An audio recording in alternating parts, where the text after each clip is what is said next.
organisasi yang kedua ialah struktur organisasi berdasarkan produk. Okey, apakah itu yang dimaksudkan dengan struktur organisasi berdasarkan produk? Jom kita tengok. Struktur organisasi berdasarkan produk ialah untuk perniagaan berskala besar yang mengeluarkan pelbagai jenis produk. Contohnya, dalam syarikat itu mempunyai pelbagai jenis produk yang dihasilkan.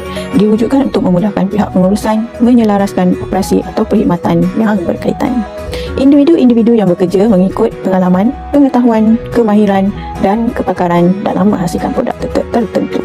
Contohnya seperti dalam slide, pengurus A menguruskan untuk produk A, pengurus B menguruskan produk B, pengurus C menguruskan produk C, pengurus D menguruskan produk D dan pengurus E menguruskan produk E. Ini menunjukkan sesebuah syarikat itu menghasilkan pelbagai jenis produk untuk dipasarkan. Itukah yang dimaksudkan dengan struktur organisasi berdasarkan fungsi. Struktur organisasi berdasarkan fungsi ini banyak digunakan oleh kebanyakan organisasi kerana ia mudah dibentuk dan dipraktikkan. Diwujudkan berdasarkan kepada fungsi utama dalam organisasi seperti pemasaran, pengeluaran, keuangan, penyelidikan dan pembangunan serta pengurusan sumber manusia.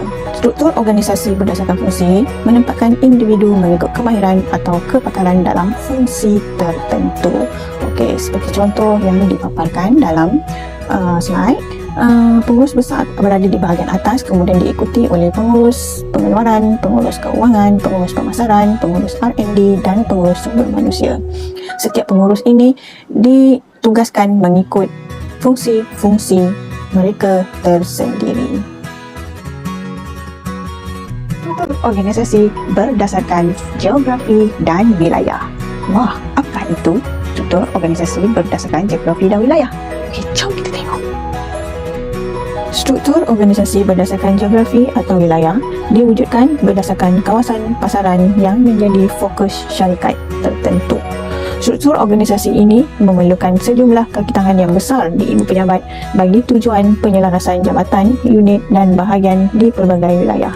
Okey, struktur organisasi berdasarkan geografi ini lebih tertumpu kepada syarikat yang mempunyai anak-anak syarikat yang banyak di seluruh negara. Seperti contoh dalam slide, struktur organisasi yang tertera, syarikat ini mempunyai anak syarikat di wilayah utara, wilayah selatan, wilayah timur, wilayah Sabah dan juga Sarawak. Setiap wilayah mempunyai pengurusnya tersendiri. Struktur organisasi yang keempat ialah struktur organisasi berdasarkan pelanggan. Struktur organisasi berdasarkan pelanggan diwujudkan berdasarkan kepada keperluan dan kehendak pelanggan bagi syarikat tertentu.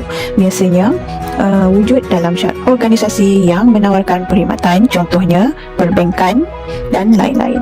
Penempatan berpekerja adalah bergantung kepada kepakaran mengikut jenis perkhidmatan yang ditawarkan kepada pelanggan. Dalam slide adalah organisasi berdasarkan kepada perkhidmatan perbankan.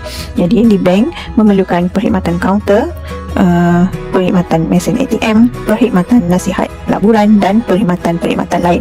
Setiap perkhidmatan ini akan ditempatkan pekerja-pekerja yang berpengalaman untuk memberi perkhidmatan kepada pelanggan dengan baik. Okey, kita telah sampai ke struktur organisasi yang terakhir, iaitu struktur organisasi yang kelima. Apakah struktur organisasi yang kelima? Lihat di atas.